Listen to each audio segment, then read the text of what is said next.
The navigation screens showed a blue world spinning slowly in the darkness of space.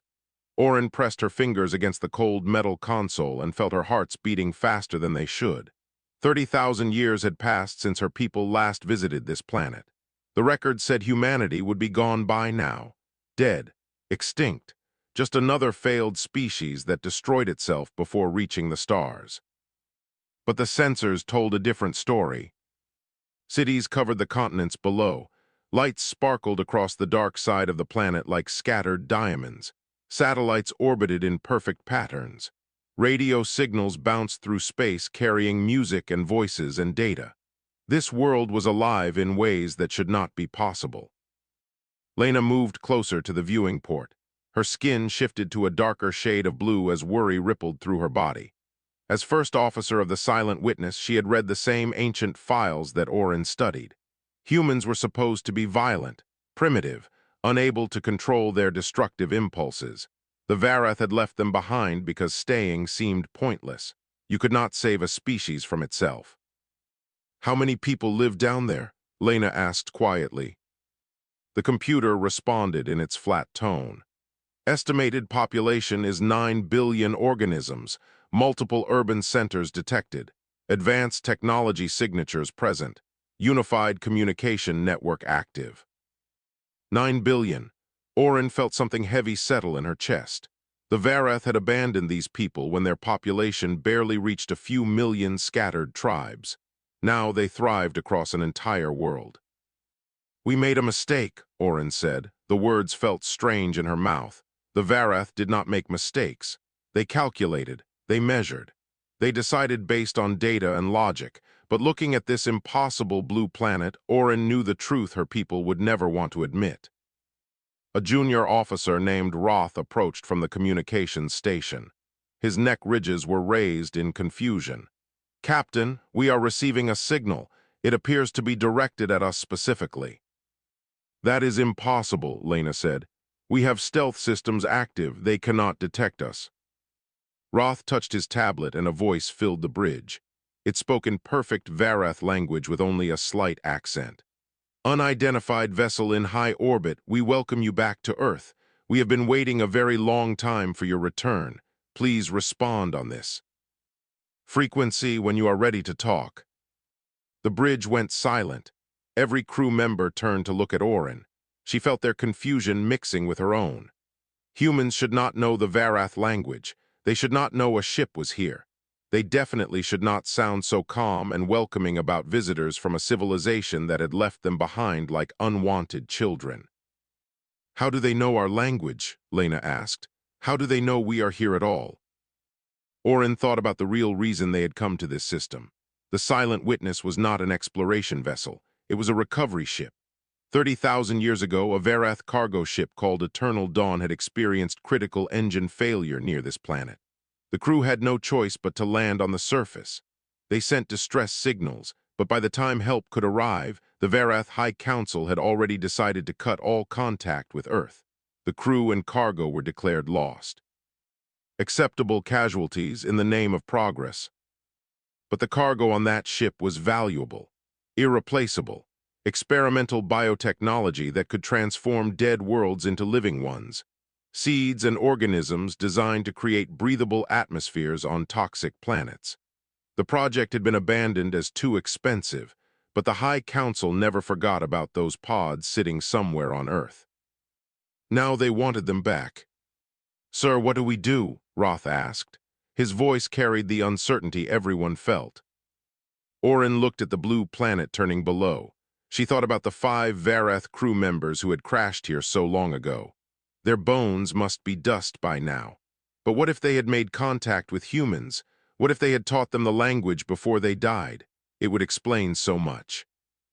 "Send a response," Orin said finally. "Tell them we are a peaceful research vessel conducting a survey of this system. Ask for permission to enter their space." Lena's skin flashed bright orange. The color meant disagreement. "Captain, our orders are to locate the Eternal Dawn, retrieve the cargo, and depart without contact." The High Council was very clear. "Our orders assumed this world would be empty," Orin replied. She kept her voice steady even though her minds were racing. Circumstances have changed. We cannot simply take what we came for without talking to them first. They already know we are here. Stealing from them would make us no better than pirates. The communication station. Beeped, Roth looked up with wide eyes. They are responding already. They say we are welcome to land at their primary spaceport. They have prepared facilities for us. And Captain, they say they know about the Eternal Dawn. They say they have been protecting it for us. Protecting it, not studying it. Not dismantling it for technology, protecting it. Orin felt something shift inside her. A feeling she did not have words for in any language. These humans had found a crashed alien ship full of advanced technology, and they had left it alone. They had kept it safe. For 30,000 years, they had waited for someone to come back and claim it. Prepare a shuttle, Orin said.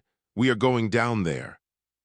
This is a mistake, Lena said, but she was already moving toward the shuttle bay. Orin watched Earth grow larger in the viewing port. Maybe it was a mistake. Maybe the High Council would punish her for making contact. But she had to know the truth about these impossible humans who had survived against all predictions. She had to understand how a species once deemed hopeless had built a civilization that spanned their entire world. And she had to find out what they had done with her people's ship. The shuttle broke through clouds that looked too white and perfect to be real. Orin gripped the armrests as buildings emerged from the mist below. They rose like crystal fingers reaching toward the sky, connected by bridges that seemed to float on air. Gardens covered the rooftops in waves of green. Solar panels caught the sunlight and turned it into rainbow reflections that danced across glass surfaces. This was not the world the ancient records described. Those files showed dirty cities choking on their own waste, forests burning, oceans dying, people fighting endless wars over resources they were destroying faster than they could use them. The Varath had looked at that trajectory and calculated the inevitable result: extinction within 5,000 years. They had been wrong by 25,000 years. The shuttle touched down on a landing pad that sat in the middle of a circular park. Trees older than some civilizations lined pathways made from recycled materials. People walked beneath their branches without fear or weapons. Children played near fountains that sparkled in the afternoon sun. Everyone stopped to watch the alien craft settle onto the pad, but nobody ran. Nobody screamed. They just watched. With open curiosity, a group of humans approached as the shuttle door opened. The one in front wore simple clothes that looked comfortable rather than formal. His hair had gone gray in a way that suggested wisdom rather than weakness. He smiled like meeting aliens was something he did every day. "Welcome to Earth," he said in Varath. "My name is David Walsh. I serve as Secretary General of the United Earth Assembly. We are honored by your visit." Orin stepped onto solid ground for the first time in months. The gravity felt heavier than her homeworld. The air smelled strange, sweet somehow, like growing things and rain. She tried to read the human's body language but found it difficult. His face showed emotions openly in ways Varath's skin colors did more subtly. "I am Captain Orin of the research vessel Silent Witness. This is First Officer Lena. We did not expect to find your civilization so advanced." Walsh's smile grew wider. "We have had 30,000 years to improve. Come, there is much to show you before we discuss why you have really come here." He led them through the park toward a building that looked like it had grown from the earth rather than been built on top of it. Roots and walls merged together. Windows opened like flower petals. Inside, the temperature adjusted automatically to what felt comfortable for Varath biology. Somehow the humans knew. Somehow they had prepared. They entered an elevator that descended deep underground. The walls showed projected images of space. Stars and nebulas and distant galaxies drifted past as they traveled downward. Walsh watched Orin's reaction with those strange, expressive eyes. "We built this facility 12,000 years ago," Walsh explained, "after we found your ship." The elevator opened into a vast chamber carved from living rock, but it was what filled the chamber that made Orin stop breathing. Display cases lined the walls from floor to ceiling. Each one held objects she recognized: Varath tools, clothing, personal items, data tablets, a child's toy that looked like it belonged in a museum back home. Everything was perfectly preserved behind crystal barriers. Soft lights illuminated each piece like they were precious artifacts. Which they were. Lena made a sound that meant shock in their language. She moved closer to one display that showed a Varath pressure suit. This is from the Eternal Dawn. This is what our crew was wearing when they crashed. Yes, Walsh said softly. We found these items with the ship. We have kept everything exactly as we found it. This museum is dedicated to what we call the first visitors. Your people changed our world in ways you cannot imagine. Oren walked slowly through the exhibits. Each case told a story. Here were personal logs that the crew had kept. There were images of the 5 Varath who had crashed on this primitive world so long ago. Young faces full of hope that rescue would come. That hope had slowly faded according to the dates on the logs. They had lived for decades among early humans before age finally claimed them. They tried to help us, Walsh continued as he followed Oren through the museum. Not with technology. They knew giving us advanced tools before we were ready would destroy us faster than any war. But they taught us about the stars. They showed us we were not alone in the universe. They gave us something to dream about, something to work toward. He stopped in front of a large display that showed an image of all 5 crew members standing with a group of humans. Both species were smiling. Both looked happy despite their impossible circumstances. The last crew member to die was named Kyrth. She lived to be 140 years old. That was ancient by our standards back then. We thought she was a god at first. But she insisted she was just a person, just someone far from home who wanted to help. Before she died, she told our ancestors something important. She said her people would come back someday. She said when they did, we should show them what we had become. She believed in us when her own people did not. Oren felt moisture gathering in her eyes. Varath rarely cried, but the emotion overwhelmed her training. We left them here. We abandoned our own people. They understood why, Walsh said gently. Kyrth's final log entry said the Varath made a logical choice based on the data they had. She did not blame your people for leaving. She only hoped that when you returned, you would see how wrong the predictions had been, that you would give us a chance. Lena touched a display case that held a Varath religious symbol. Her skin shifted through several colors that meant complicated emotions. Regret, sadness, shame. You have protected all of this for 12,000 years? Why? Walsh looked at her with those expressive eyes. Because it was not ours, because Kyrth asked us to. Because proving we could be trusted was more important than any technology we might have gained from studying your ship. We wanted to show you that humans can grow, that we can learn, that we can be worthy of joining you among the stars. Oren turned to face the human leader directly. The Eternal Dawn, where is it? Safe, Walsh replied. Exactly where it landed. We built a preservation facility around it. Not a single component has been removed or damaged. The cargo in the hold is still in stasis. Whatever you left here is waiting for you just as you left it. He paused and his expression became more serious. But before we take you there, I need to ask you something. Are you here just to take your ship and leave? Or are you here to finally give humanity the chance Kyrth believed we deserved? The question hung in the air like a challenge and an invitation at the same time. The transport vehicle moved through the rainforest using magnetic rails that hung suspended between ancient trees. No roads cut through the wilderness below. No machines tore at the earth. The forest lived and breathed and thrived, while human technology floated above it like a careful ghost that refused to leave scars. Oren watched through the transparent walls as birds flew past in bright bursts of color.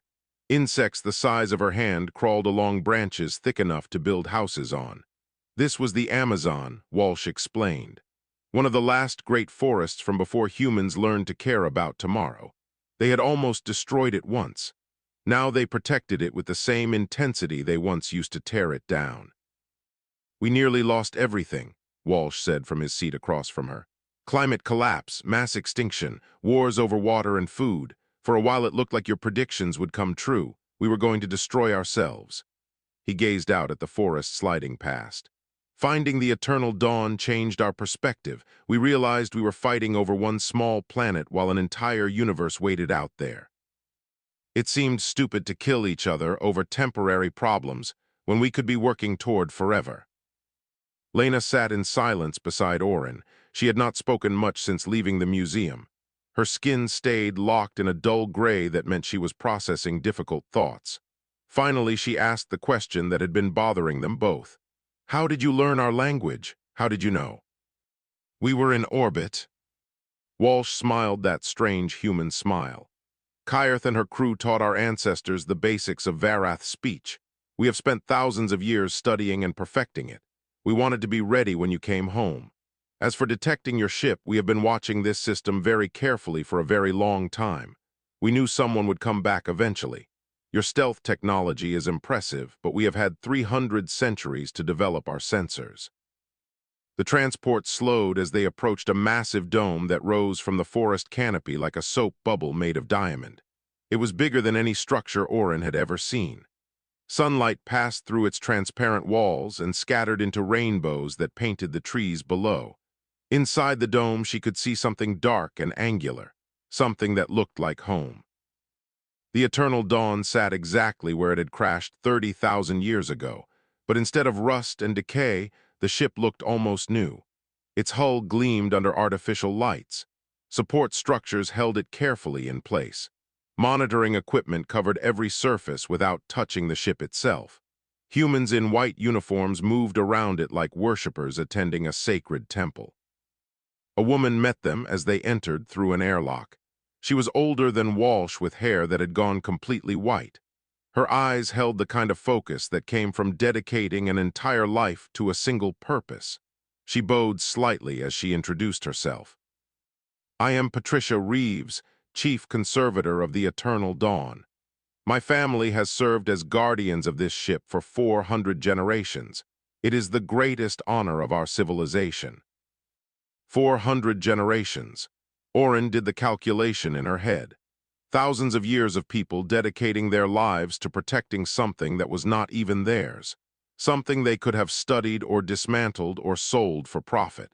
Instead, they had kept it perfect and waiting for owners who never came back. The ship looks like it landed yesterday, Lena said quietly. How is this possible? Patricia led them closer to the hull. We studied your materials without taking samples. We learned how your alloys resist corrosion and replicated the environmental conditions needed to prevent decay. Every seal is monitored. Every system is maintained. We even kept the internal atmosphere exactly as your crew left it. Nothing has changed except time passing. Outside these walls, she brought them to a doorway that led into the ship's cargo hold. The door opened with a soft hiss that meant the seals still worked perfectly after all these millennia. Inside, the hold was filled with cylindrical pods arranged in precise rows. Lights blinked steadily on each pod. Green indicators showed that whatever was inside remained alive and waiting. Orin approached the nearest pod and checked the readouts. Her hands trembled slightly as she verified what she was seeing. These are the biotechnology specimens, the terraforming seeds. They are still in perfect stasis. We know what they are, Patricia said softly. We accessed the external data ports to learn about the cargo, not to steal the information, but to understand what we were protecting. When we learned these pods could transform dead worlds into living ones, we wept. The Varath had created something beautiful and then abandoned it here along with us. Walsh moved to stand beside Orin. We spent 10,000 years developing our own version of terraforming technology.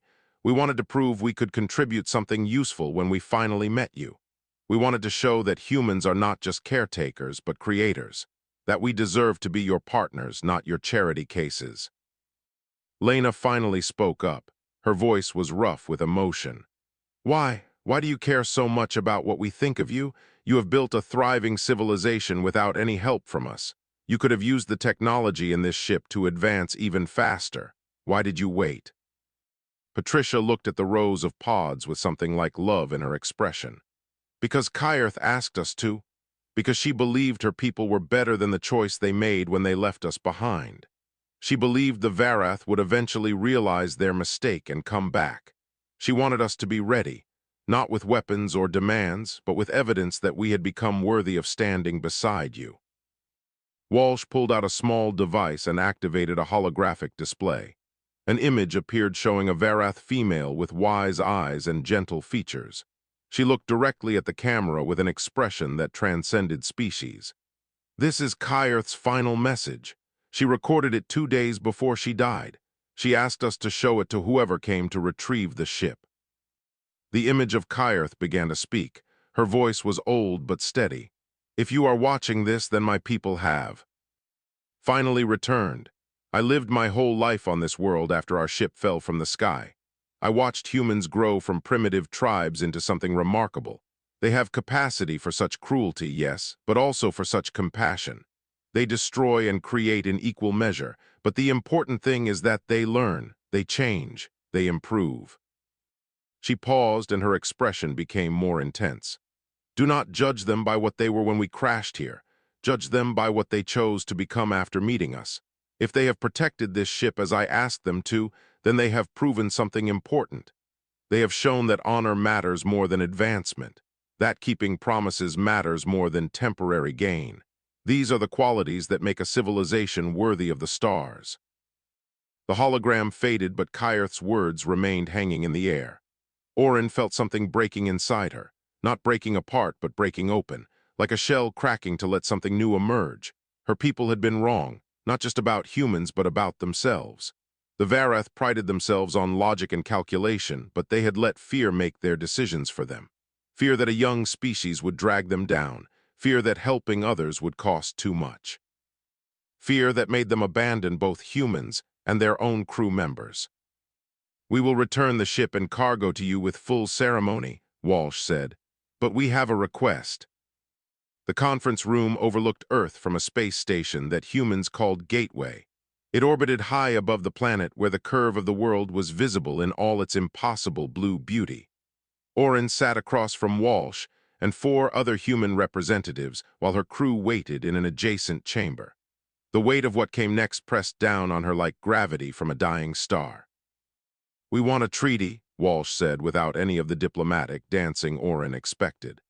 A formal agreement of cooperation between Earth and the Varath Collective, cultural exchange, scientific collaboration, open communication. We offer to share everything we have developed freely.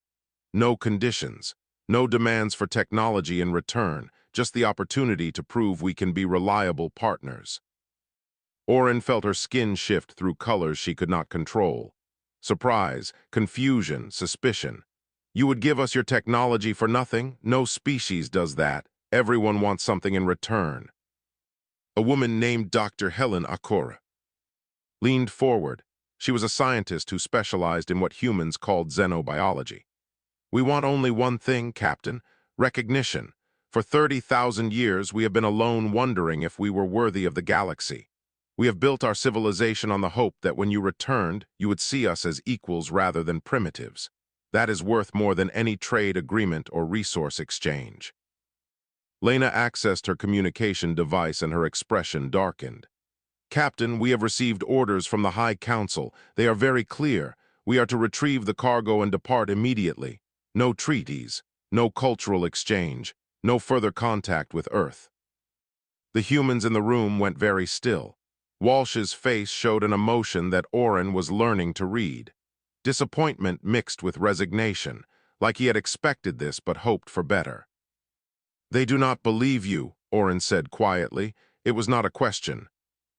Do you believe us? Walsh asked. Orin thought about the museum underground, about Patricia dedicating her entire life to maintaining a ship that was not hers, about Kyrth's final message and the hope in her dying eyes. About 400 generations of humans who could have taken everything and instead chose to protect and wait. Yes, she said, the word felt like jumping off a cliff.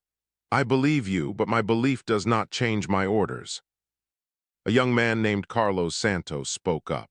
He represented Earth's space exploration programs.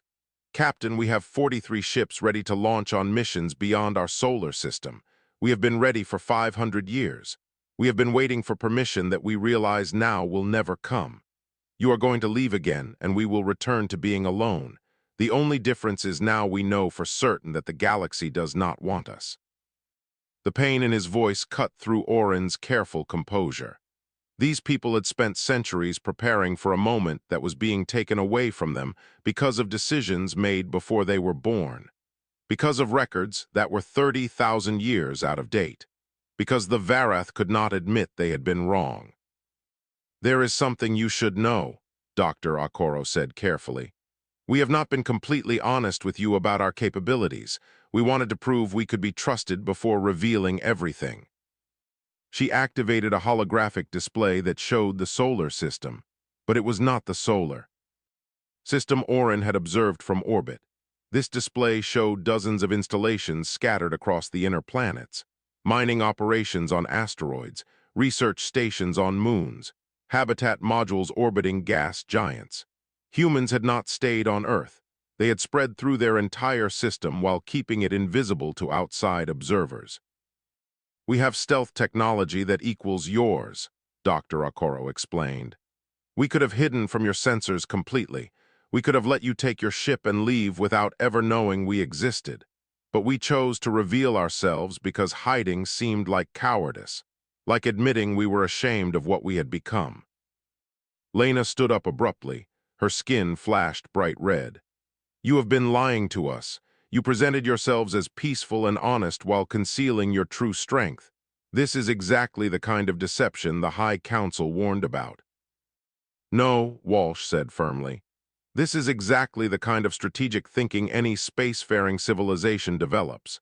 We protected ourselves while extending an honest hand in friendship. Would you have revealed all your capabilities to a species you just met? Or would you have held some things back until trust was established?" Oren found herself nodding before she could stop. He was right. The Varath would do exactly the same thing. In fact, they had done exactly the same thing. The Silent Witness had weapons systems Oren had not mentioned to the humans, defenses she kept active even in orbit above this peaceful world. Not because she expected attack, but because caution was wise. "What do you want from me?" Oren asked. "I am just a ship captain. I cannot change High Council policy. I cannot override orders from the highest levels of my government." Walsh smiled sadly. "We want you to take 5 of our people back to Varath Prime with you. Let them speak to your High Council directly. Let them show your people what we have become. Give us one chance to make our case for why we deserve a place among the stars." "That violates every protocol," Lena said. "We cannot bring unknown species to our homeworld. The security implications alone would be enough to end your career, Captain." Oren knew Lena was right. Taking humans to Varath Prime would destroy any future she had in the fleet. The High Council would view it as treason. She would be lucky to avoid imprisonment. But she kept thinking about Kyrth living her entire life on a planet that was not her home, working to build a bridge between species even though she knew she would never walk across it. That kind of courage deserved an answer that matched its scale. "I will take your people," Oren said. The words came out steady even though her hearts were racing. "I will bring them before the High Council and I will testify on your behalf. I cannot promise they will listen. I cannot promise anything will change, but I will try." The room erupted in activity. Lena was arguing in rapid Varath about duty and orders and consequences. The humans were conferring in their own language, trying to decide who should go. But Walsh just looked at Oren with those expressive eyes, and she saw something that transcended species and culture and 30,000 years of separation. Gratitude, recognition, hope. "We will select our delegation carefully," Walsh said. "People who represent the best of what humanity has become. Scientists, artists, diplomats, teachers. We will show your people our dreams and our accomplishments and our potential." Oren stood and extended her hand in the human gesture of agreement. Walsh took it, and they shook firmly. 2 individuals from different worlds making a choice that would ripple across civilizations. "We leave in 3 days," Oren said. "That gives you time to prepare and gives me time to explain to my crew why we are about to commit what the High Council will consider an act of rebellion."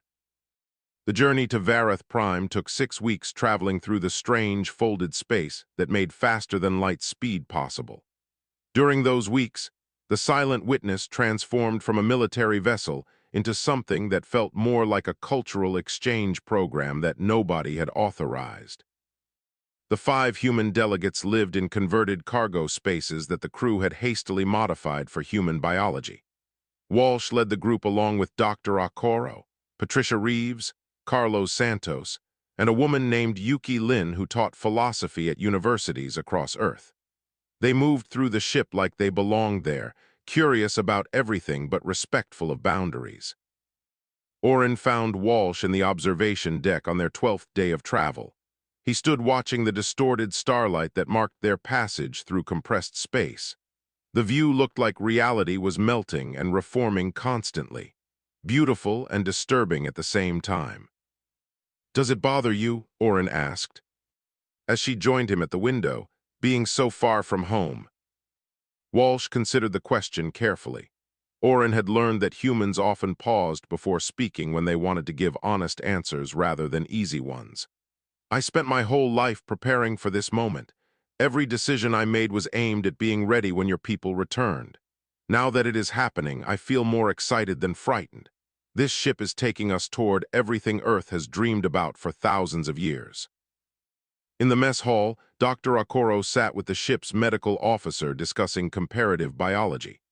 The Varath doctor, whose name was Myra, had been skeptical of humans at first. But watching Okoro describe how humans had eliminated most diseases through genetic therapy while maintaining strict ethical guidelines had shifted her perspective. "You could have created enhanced soldiers," Myra said. "Super warriors to conquer your world. Every species with genetic technology faces that temptation. How did humans resist?" Okoro pulled up images on her tablet showing memorials to victims of past genetic experiments. "We did not resist it. We fell into that trap and the results were horrible. People who were modified against their will. Children designed to be weapons who had no choice in what they became. The wars that followed almost destroyed us. So we learned. We created laws that make bodily autonomy sacred. No genetic changes without full consent. No modifications that cannot be reversed. No creating people to be tools for others." Myra's skin shifted to a thoughtful purple.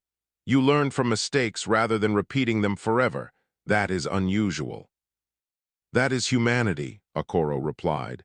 "We fail spectacularly and often, but we remember our failures and we try not to make them again. Well, we try at least." In the engineering section, Patricia worked alongside the ship's chief engineer Hammond studying the Eternal Dawn's cargo specifications. The biotechnology pods were secured in a special holding area, still in perfect stasis after their journey from Earth. Hammond had been amazed at how well the humans understood the technology despite never opening the pods. "You really figured all this out from external data ports?" Hammond asked as he reviewed Patricia's notes. "We had 12,000 years, Patricia said with a slight smile. "That gives you time to be very thorough. We also developed our own theories about biotechnology. When we compared our work to what we could learn about yours, we found interesting overlaps, different approaches leading to similar solutions." Hammond's neck ridges rose in what meant respect among his people. "Your terraforming designs are elegant, more efficient than our original models in some ways. The Varath abandoned this research because we thought it was too expensive, but you found ways to make it practical." "Necessity drives innovation," Patricia replied. "Earth was dying when we started this work. We needed solutions fast and we needed them cheap because we had limited resources. Constraints force creativity." In the crew quarters, Carlos had become friends with a young pilot named Cora. She was barely into adulthood by Varath standards and fascinated by the idea of humans reaching for the stars despite being isolated for so long. They sat in her small cabin looking at images of Earth's space vessels. "These designs are beautiful," Cora said, tracing the lines of a human explorer ship with one finger. "They look different from anything in the Varath fleet, more organic somehow." Carlos nodded. "We learned engineering from watching nature. Birds and fish and insects showed us how to move efficiently through fluids. We copied their methods and adapted them for space travel. The Varath seemed to prefer angular designs based on pure mathematics. Different perspectives create different solutions, Cora said thoughtfully. Maybe that is why the galaxy needs multiple species. Each one sees problems from a unique angle and finds answers others would miss. That is what we have been trying to tell your High Council, Carlos said. We are not asking to join you because we need help. We are asking because diversity makes everyone stronger. Human ideas plus Varath knowledge could create something neither species would develop alone. In the recreation area, Yuki Lin had attracted a small crowd of off-duty crew members who wanted to understand human philosophy. She spoke about concepts that seemed strange to Varath minds. Ideas about finding meaning in temporary existence. About creating beauty knowing it would eventually fade. About loving others despite knowing loss was inevitable. Humans embrace impermanence, Yuki explained to her audience. We know our lives are short compared to the universe. We know everything we build will eventually crumble, but instead of seeing that as tragic, we find it liberating. It means every moment matters, every choice carries weight. Every connection we make is precious exactly because it will not last forever. A crew member named Tal raised a hand. But does that not make you sad, knowing nothing you do will matter in the long run? It makes us focused, Yuki replied. We do not have infinite time to fix our mistakes or fulfill our dreams, so we act now. We make our choices matter while we still can. That urgency is what drove us to change as a species. We could not afford to wait thousands of years to solve our problems. We had to transform fast or die. Impermanence gave us motivation. Orin watched all these interactions happening throughout her ship and felt something shifting in her understanding. The Varath lived for centuries. They had time to debate and delay and reconsider. Humans lived barely a century each, so they moved with urgency that seemed reckless but was actually efficient. They could not afford to hold grudges across generations because those generations passed so quickly. They could not waste time on pointless conflicts because time itself was their most limited resource. No wonder they had changed so much in 30,000 years. For humans, that was hundreds of generations. Entire civilizations could rise and fall and rise again in that span. The Varath measured time in millennia, but humans measured it in moments. As the silent witness approached Varath Prime, Orin received the final warning from the High Council. She was ordered to confine the humans to quarters immediately upon arrival. She was summoned to a formal disciplinary hearing. Her career was effectively over before they even docked. She gathered her crew and explained what was about to happen, expected arguments, expected some to abandon her. Instead, every single member of her crew volunteered to stand with her at the hearing, even Lena, who had opposed bringing the humans from the start. You were right, Lena said simply. They deserve a chance. We deserve to hear what they have to say. The High Council chamber was designed to intimidate. 12 seats arranged in a semicircle elevated above the floor where those being judged had to stand and look upward. The walls displayed the history of Varath civilization in carved stone. Thousands of years of achievement pressed down from all sides. Orin stood in the center of that weight with her crew behind her and 5 humans beside her. Council leader Tavin spoke first. His voice carried the authority of someone who had held power for 3 centuries. Captain Orin, you have violated direct orders by bringing unknown aliens to our homeworld. You have compromised security protocols. You have acted with shocking disregard for established procedures. What do you have to say in your defense? Orin kept her voice steady. I have no defense for my actions. I violated orders deliberately, but I ask the Council to hear what these humans have to say before passing judgment. They have traveled across space to speak with you. They have waited 30,000 years for this moment. Please listen to them. We do not need to hear them, Council Member Pryan said dismissively. We have records about humans. They are violent, unstable. They destroy everything they touch. These facts have not changed in 30 millennia. Walsh stepped forward before anyone could stop him. He did not bow or show submission. He stood straight and met the Council's gaze directly. When he spoke, his Varath was perfect and his tone was respectful but firm.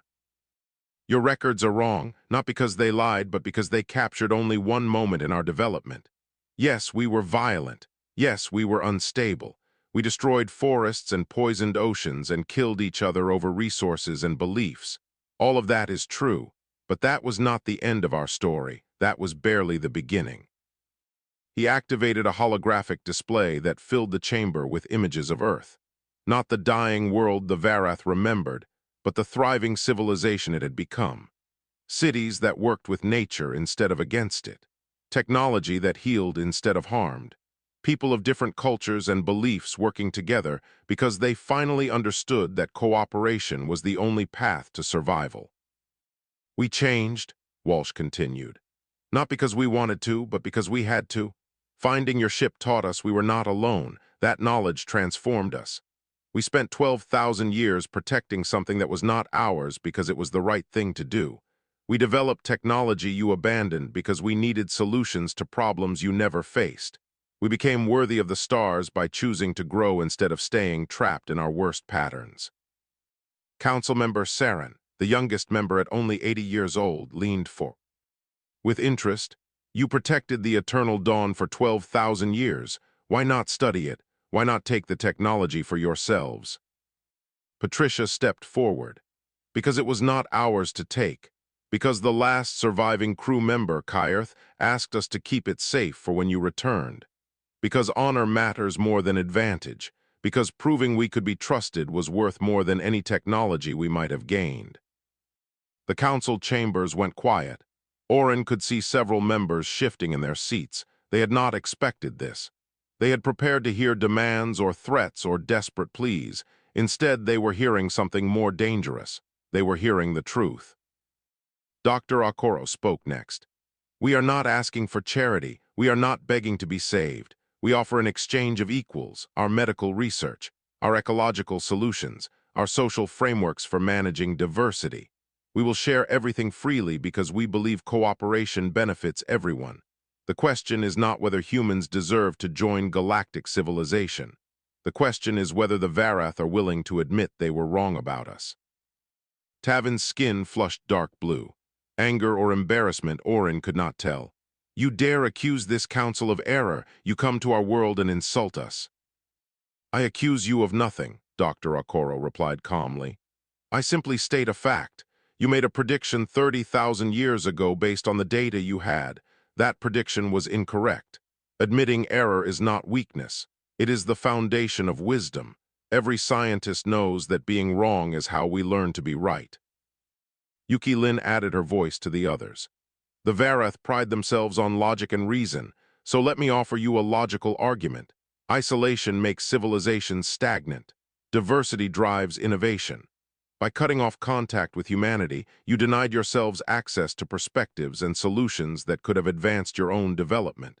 You lost 30,000 years of potential collaboration because you were afraid of what we might become. That fear cost you dearly. Carlos was the last to speak. We have 43 ships ready to explore the galaxy. We will launch them whether you approve or not. We are going to the stars with or without your permission. The only question is whether we go as enemies, as strangers, or as friends. That choice belongs to you, not to us. We have already made our choice. We chose. To wait for you, we chose to protect what was yours. We chose to believe in the possibility of friendship across species. Now you must choose whether to accept that offer or reject it again. The silence that followed was absolute. Oren watched the council members looking at each other, having silent conversations through skin color changes and subtle gestures. The humans stood quietly and let them deliberate. They had said what they came to say. The rest was up to the Varath. Finally, Saren spoke. I propose we accept a limited cultural exchange.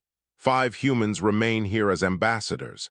5 Varath travel to Earth to observe their civilization directly. We review the arrangement annually for 10 years. If humans prove trustworthy during that time, we consider full diplomatic relations.